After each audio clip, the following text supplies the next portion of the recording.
And we are live. Yay! Hello to the wonderful, charming Kimberly Wilson. Thank you. Hello. I'm so glad to be here. I'm lucky as pie to be interviewing you, and I want to thank first of all the wonderful Bee Birdsong for introducing us. Bee is wonderful Ah, and a wonderful introducer, and so generous and so kind. And while we are talking about generous and kind people, let's shout out to your wonderful agent, yay. whom I didn't know until 3 minutes ago that you were represented by a wonderful agent, Vicky Victoria Salvaggio, who I hold in very high regard. I would say highest regard because I have other agents, but she's right up there near the Yeah, top. she's So fantastic. yeah, so Kimberly, we are celebrating your brand new picture book that came out just last week with Page Street Kids, which is an amazing publisher, and a credit card takes charge, full of puns and insightful wisdom. Talk about the book for a few minutes. Oh gosh, this is the third book in a series. So the first book was A Penny's Worth that came out in 2022, followed by A Dollar's Grand Dream in 2023. So this third, there is a fourth coming in 2025. But A Credit Card Takes Charge, first and foremost, is illustrated by the fantastic Mark Hoffman, as are the other books. And I'm just so lucky to have him on board with this series. I mean, it wouldn't be what it is without him. And Anyway, hopefully we'll have him on the program as well. oh, that'd be awesome. That'd be awesome. You will love him. He's, Show some of the spreads. oh, okay. No, I mean without stealing his, but Sure, sure. Well, some of the things I really love, maybe I should keep some a secret, but no, go ahead. Mark does some really cool extra stuff, like end papers and the undies and all of that. And those are just his creative reign. And I absolutely love them. But I'll give you a little peek of the back end papers. I always talk to kids about how the end papers in these books tell part of the story without any words. So I just love like seeing some of these end papers that have, just a little story to tell. And Mark added some cool little surprises in there. I like to study them a little bit because then I find little Easter eggs every time, little surprises every time I look at it. But yeah, so that's some of my favorite art is the hidden secret stuff that he puts in there. A credit card takes charge kind of stemmed from when we started this series. It was widely accepted and got wonderful reviews. Thank goodness. So grateful for that because of the little sprinkling of financial literacy in the books. And you know, when we had done the first two books, I was like, I think we really need to do something on credit because I've never seen anything that teaches kids the really basics of credit. That it's like a loan and that it needs to be paid back. And it can be beneficial and it can be harmful if misused. So I'll have a lot to say about your genius in turning this into a picture book. There is genius involved. But I want to go back now to your life, and then we'll come back to a yeah, credit card takes charge. I don't want the credit card to take charge of the interview. I love it. What is the fourth book in the series? It's Piggy Bank Saves the Day. Wonderful. Was this a four-book deal? What's going on here? It was one book, and we received such a wonderful reception for Penny. And I had some ideas. I love writing a pitch. I have to write a pitch before I write a book because it formulates the character, the motivation, the challenges, the all of That it. was hold I on, have to hold have it all on. in a couple sentences. hold on. This is a new one for me. Mind you, I've only interviewed 170 authors. You write a pitch before you write the story. Oh, Oy vey. We'll come back to that. That's a new one for me. yes.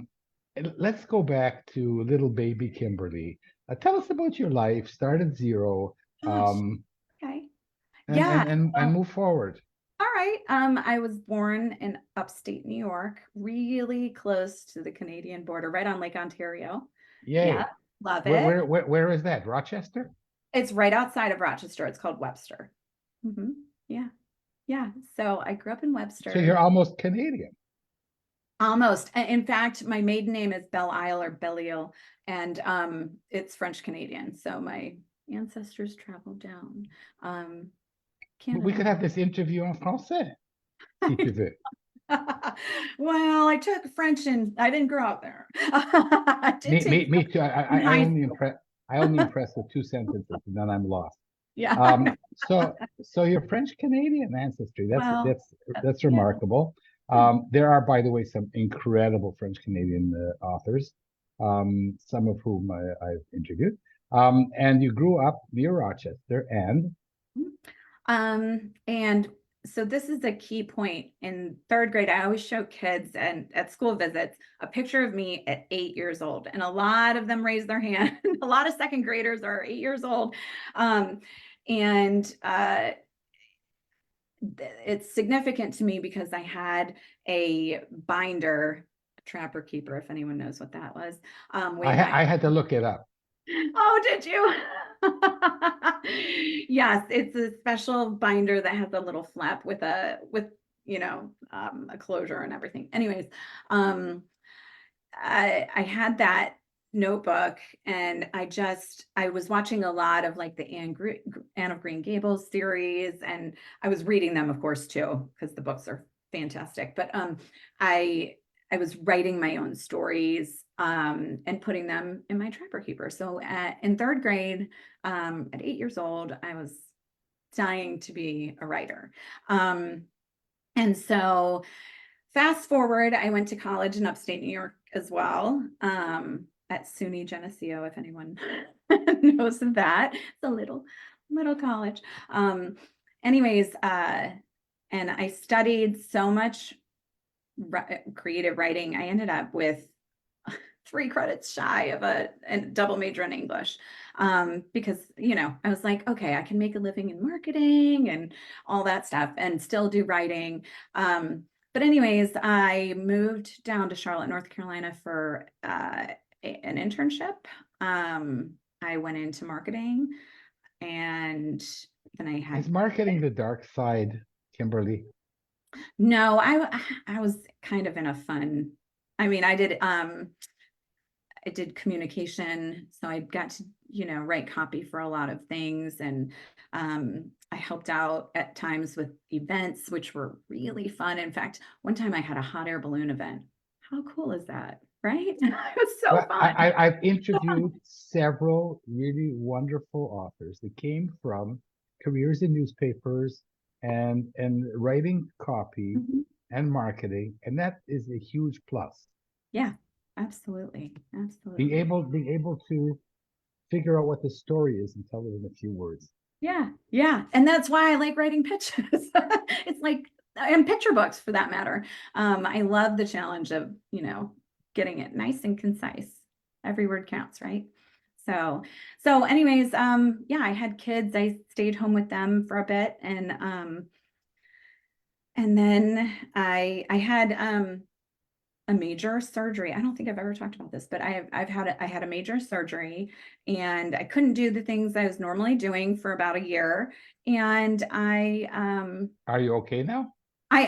yes, I'm great. I'm great. I mean, you can talk about it. There's only a few thousand people listening, maybe more. I don't know. Oh, it's okay. Well, I had some cancer removed, and fortunately I did not have to have any further treatment.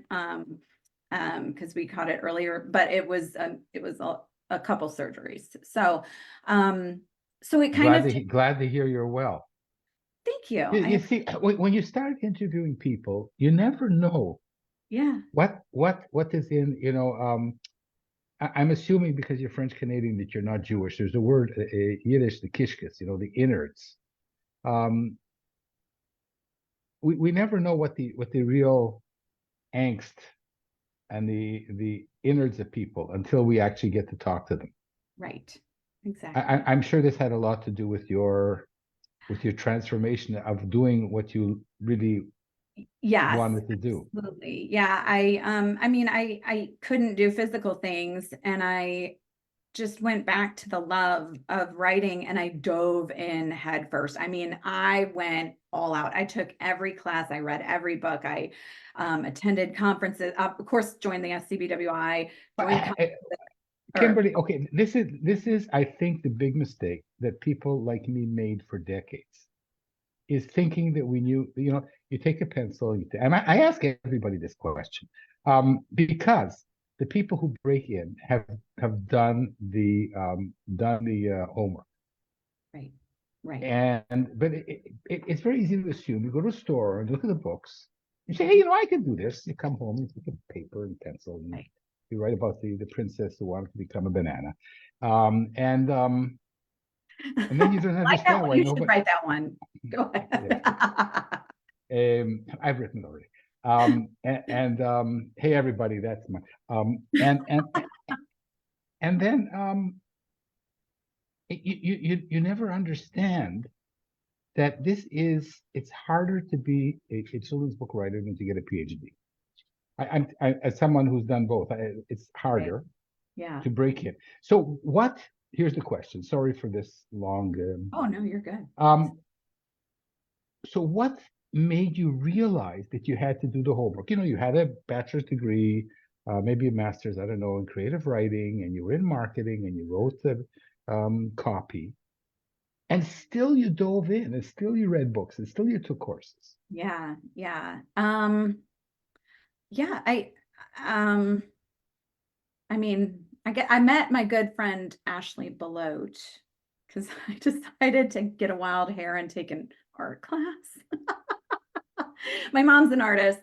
My daughter's an artist. It kind of skipped a generation. Like I'm words are my art. But I got a wild hair when I went through the surgery and stuff, and took an illustration class. And You had a wild hair?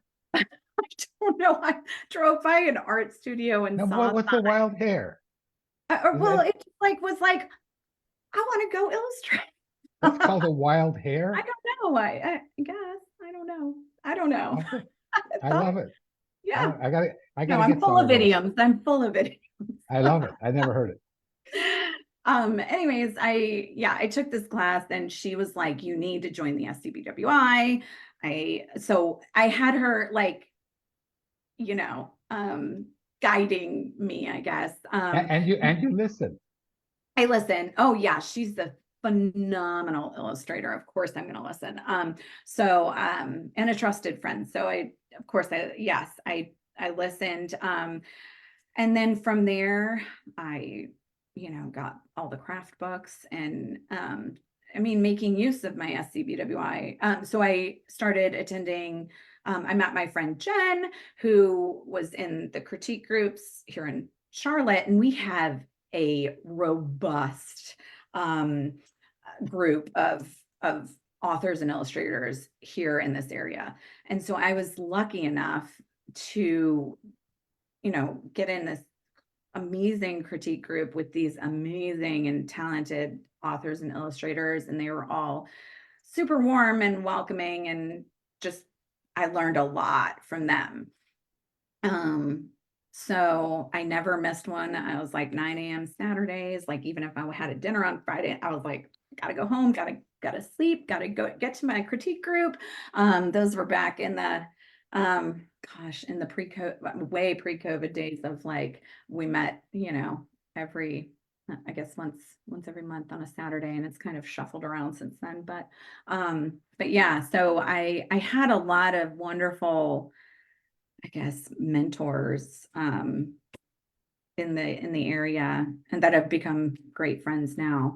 But yeah, Yeah. So I just, I dove head first, and they guided me. They said, oh, you need to read this book. You need to do this. You need to watch this webinar. And I'd go to the Writing Barn webinars. I joined 12 by 12. I did all the things. I mean, I was working probably full time on just, doing all the things. My critique partners and I would get on the phone late at night, and we'd go over each other's stuff. It was, yeah, yeah, it was full bore. And how did you find Vicky? So, well, that's a long story. I should mention here that people like you are like 1 in 50,000. Vicky gets hundreds of manuscripts a month, and I know she takes like 1 in several thousand authors. Yes, I'll shut up now. I'm very, very, very lucky. So, gosh, in 2019, I attended a conference, an SCBWI conference, and I had a critique with an editor from Page Street, and I had the Penny manuscript, and we hit it off, and we had a lot of fun talking, and at the end she gave me an R&R to revise and resubmit. So anyways, it took me about a year and a half to get it right. But eventually, obviously, I got it to the point where I got an offer, and I was already kind of querying and doing all the things. So I reached out to some agents that I had queried and said, hey, I have an offer. So I kind of went around. Yes. No, this is one of the ways that I've written about. If you can get a book deal with a traditional publishing house, and Page Street is a big house, then it's much easier to find an agent. Yes, yes. And that's why, like, I firmly believe in getting out there, I'm come from a marketing background, but like getting out there and meeting people and getting to know people and doing those critiques at conferences or Zoom critiques or anything like that it's so, so valuable. So I ended up querying another agent at Storm Literary. Love that agency. And so I queried, and she asked me to see all the work so that she could make sure I was a good fit for her, and ended up giving me an offer. I had a couple offers, and I just felt really at home with Storm. And so she was fantastic. And then she ended up leaving to do like editing work and stuff like that. And so I couldn't have been more pleased as to how that was all handled. And then, of course, Vicky, I was really excited that Vicky wanted to represent me after that. So yeah, that's how it was. A really long story. It can take forever, Yeah, but I'm very, just very grateful. Okay, but so that kind of that is a path. That's a path, yeah. Mm-hmm. That's a path. So you had this one book deal with Page, and who chose Mark as the illustrator? They chose Mark. They sent me his work, and of course I bought all his books, and I was like, I'm really excited about this one, and so. Do you want to mention your editor at Page Street? I'm sorry? Do you want to mention your editor? I've had several editors at Page Street. My first one was Courtney. She was there for just part of Penny, but Kayla Tosteven was there for really like some of Penny and all of the other two so far. And then William Keister is doing Piggy Saves the Day. So I've worked with some wonderful editors. In fact, the editor I met that gave me the R&R is Kristen Nobles, who is an amazing art director now at Charlesbridge. I mean, she's cream of the crop.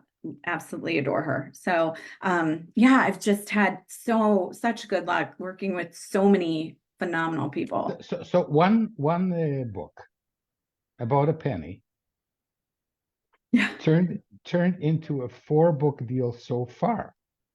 Yeah, so far we'll see. It was one at a time though.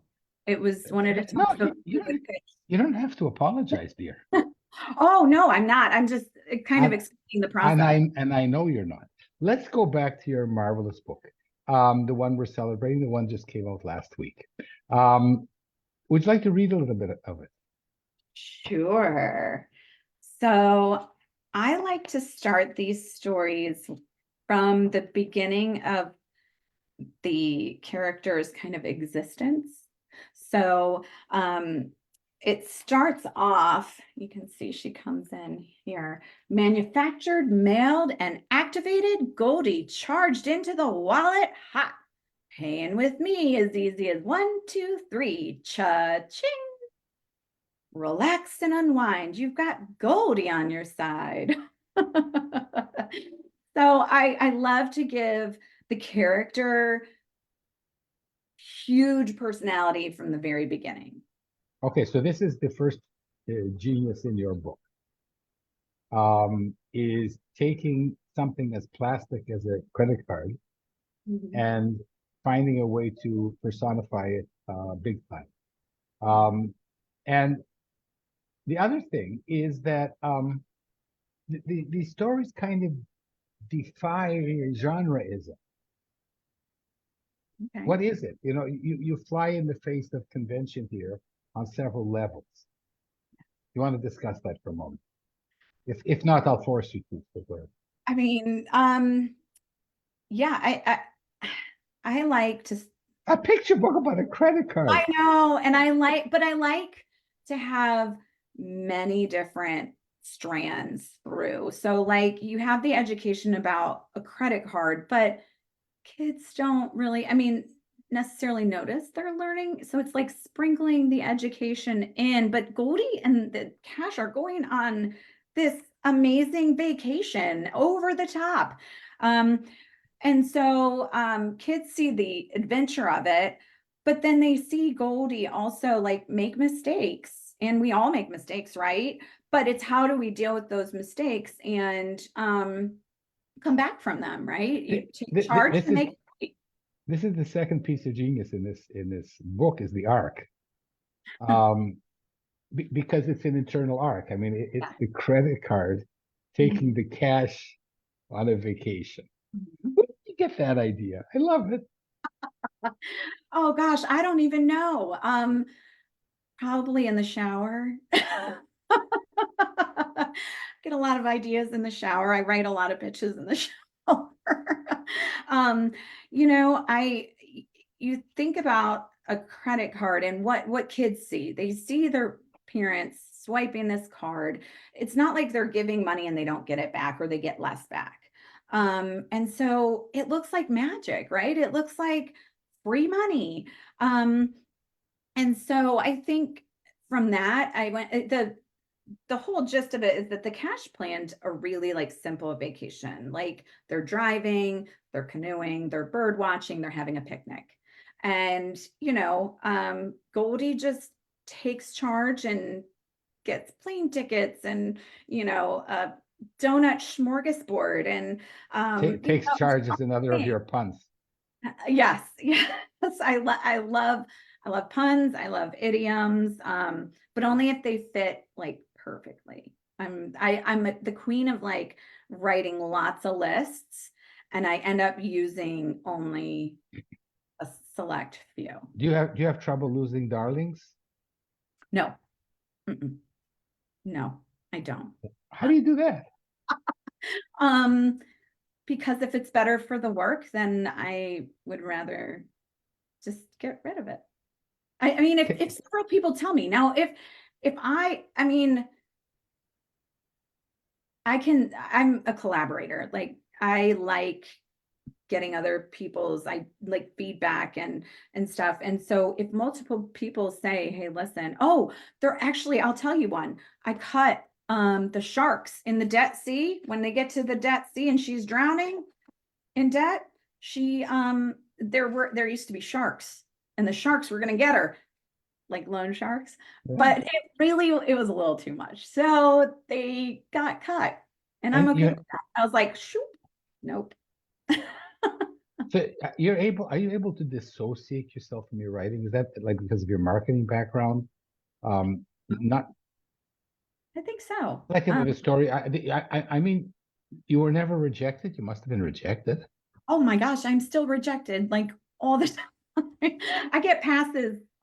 I like to call it pass. I'm like, that's just one more But until do the they? one until the acceptance. Do you like somebody wrote on Facebook the other day? I mean, it's so bad when you get a rejection. Sometimes rejections are like really mean. Are you able to maybe you I'm have lucky. advice for I don't other people? I haven't gotten any mean rejections. I've No, but I gotten mean, but every rejection is mean. true, I guess. Are you able just to water off a duck's back and say, oh well? Um, there are some that hurt more than others. Like, for example, if you have a critique and they ask to see it again, which has happened, and you send it and either you don't get a response or they, they pass, that hurts a little bit more than just a regular submission. How do you deal with that, Kimberly? How do I deal with it? Hmm. I try to flip it. I always email Vicky back and I'm like, well, one more closer to the yes, or next time, or I feel like it's not personal.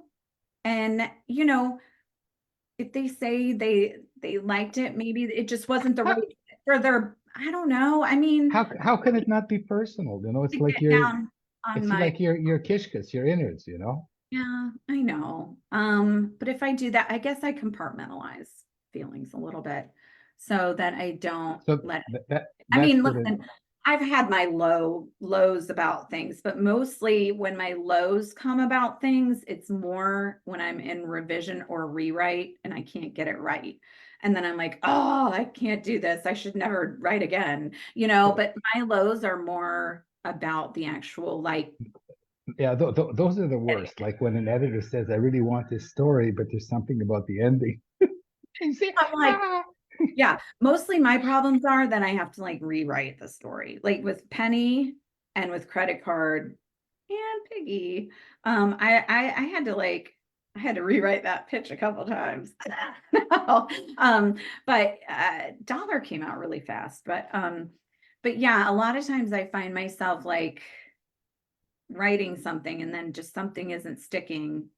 Um, and I have to go back and rewrite it like from scratch. And you And I don't know can't get it. whether you're going to solve it or not. Yeah, when I can't get it, and there's interest in it, or there's Yeah, exactly. for Piggy, we sold it on pitch. So the other ones, like we pitched, and then they said, yes, I'd like to see that. And so I'd write it first and then got the offer. But with Piggy, it sold on a pitch, and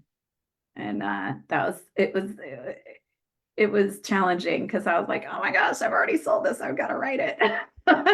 You had to break the piggy bank. Yeah, but I'm super excited about it now. So my editor is I think phenomenal in helping me out. I think we'll have you back. Oh, thank you. Oh, I love that. I would Yeah, love to. just remind me. So let's talk about something serious Okay. for a change. Okay. Okay. I'm ready. Okay. Before that, let me tell you the third genius here. The third genius is I'm not a person who likes teaching books. Mm. And ostensibly, this is a teaching book, but it's so much fun. Thank you. it's so much fun, and there is a story and there's development. And that's another huge compliment.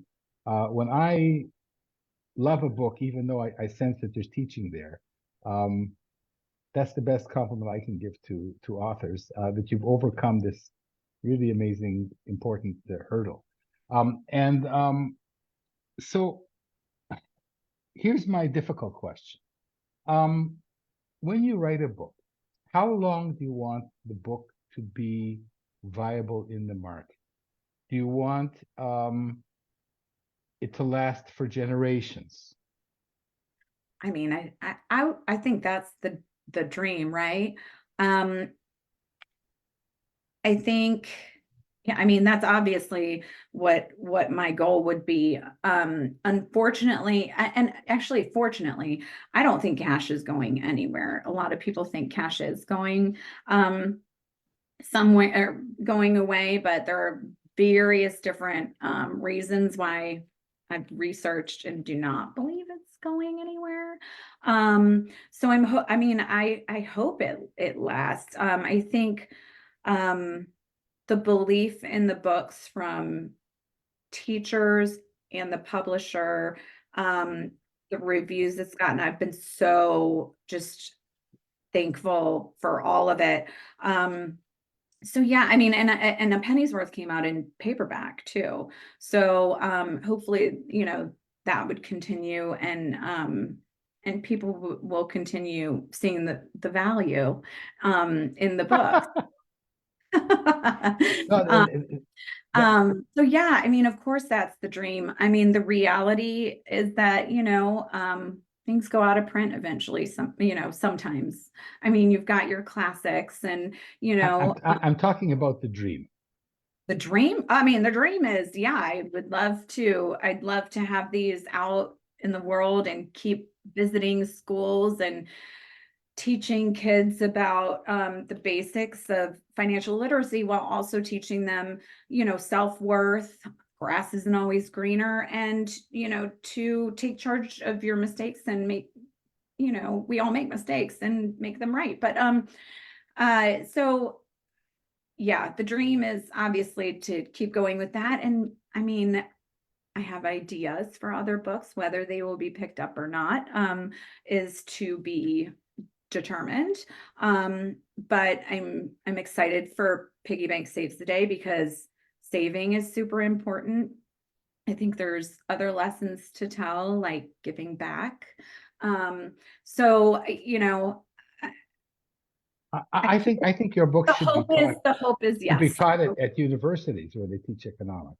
What's interesting is I met with so a lot of bankers who teach financial literacy have been using the books. In fact, the books are in some bank lobbies in a book depot. I know it's wild. It's wild. We've had like a lot of books donated to Title I schools by banks. It's really really wonderful. But I met with a banker that I met at an event, and we had coffee, and he was like, I mostly meet with high schoolers. He's like, but this book, I'm going to use it with them because they'll get it. Like they will understand what credit is, and I can kind of leap off from the book and teach them from there. Yeah, I think any age group, I'm pro picture books. So I think any age group can learn from picture books. I know I do. Uh, every time I read one, I learn something, whether it's about the craft or whether it's about social, emotional, I, topic or nonfiction. for your sake, I'm going to keep my fingers crossed that America continue to produce pennies, Yes. and that people continue to use credit cards. Yes. Yes. I hear you. And let's now talk about other projects. Yes. So you've had great fame and success with these books, Yeah. with these financially driven picture books, with the great ideas and great puns and the great illustrations. What is there another side of Kimberly that's not all about teaching finance? Yes, there is a lot more. Yeah, I have a lot of funny punny. I tend to write about inanimate objects for some reason, or animals. I'm trying to write child-based ones. Hopefully that'll come out, of me soon. But so I have a lot of different projects. I even have some nonfiction, some lyrical nonfiction, if you will. I know. So I do have a project that's unannounced right now, so I will hopefully be announcing it soon. Ah, So so you have a that's book deal that you exciting. don't want to divulge, No, I'm not supposed to, but I will but you share can. it with you as soon as I can. Okay, nobody's listening. Give us a general ballpark idea of what it's about. It's a nonfiction. It's a lyrical nonfiction. So Okay, it might have to do with some sea life and something okay, that it's gonna be awesome. I'm really, really excited about it. Really excited. So I will let you know as soon as I have that information to divulge. okay, great. That's wonderful. So we are departing from the money at some stage. So it's Oh, not I'm about not it's not starting, just about the money. but I'm also doing. Ah, is there going to be are there going to be more money books? I don't I don't know. My I goodness, like honestly, I don't know. I'm what's open to it. what's left to write about? Well, My like I said, goodness. giving back, maybe giving back. I always joke about Bitsy the Bitcoin, the Penny's imaginary friend, but that's just a joke. Betsy the Bitcoin. Bitsy. Bitsy the Bitcoin. Bitcoin, yeah, the imaginary friend. Because you don't see, because it's electronic. It's a joke, but No, it's really not. The jokes turn into stories. yeah. Um, so coming towards the end of our wonderful interview, what advice do you have for authors who have not broken in yet, beyond what we've discussed? Beyond what we've discussed. Um, I mean, we can recap what we've discussed. yeah, I mean, I think perseverance. Start writing when you're 8 years old and have a trapper keeper. Well, I think my biggest one is to get out. But you don't get the opportunities you don't put yourself out there for, right? So that's the biggest thing for me is putting myself out there, going to conferences, getting the critiques, meeting the people. Uh, I think querying. I mean, I queried a bunch too. I think putting yourself out there. I mean, and doing the legwork, doing the educational part, reading a lot of books, writing a lot, taking as many classes as you can. Yeah, I think just doing your due diligence and persevering and putting yourself in the situations, meeting those critique partners, seeking out people that are like-minded, or that you all can be the support system, because that was key for me. I mean, the dedication to this book is super special to me because four of my critique partners who they sat with me at critiques where I was leaving the kitchen table crying because I couldn't get the story right, or and just be like, it's not you, it's me. And they built me up and supported me through all of my journey with these books. So Why do we do this? Why do we torture ourselves? I mean, as a Jew, I can understand that, but why do non-Jewish people torture themselves in this difficult craft? I Why do you know. torture yourself? No, it's hard. It's a hard nut to crack. It's a hard thing, but I think persevere and like believe in yourself, your stories, and put yourself out there. I think that's the best thing. At least that's what helped me. Whenever I questioned something, doing something, I was like, okay, if I don't put myself out there, I have no chance. I mean, I risk the chance of rejection, but if I don't, then I have no, so anyways, I think seizing the opportunities, seeking opportunities is a big thing for me. Incredible. So I've been talking to the wonderful Kimberly Wilson, celebrating her new book out just last week, A Credit Card Takes Charge by Page Street Kids, wonderful publisher, represented by the wonderful Vicky Victoria Salvaggio. Don't forget to say hello. And in parting, would you like to read a little bit more of your lovely book? Sure.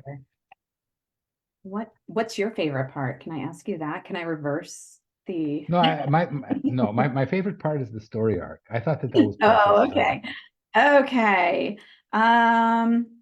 Let's do our little safari scene because I love our little lions and tigers. Don't they look scary? And the big rhino feet. Okay. Oh, here she goes. She's tapping. Tap. Behold, lions, tigers, and rhinos.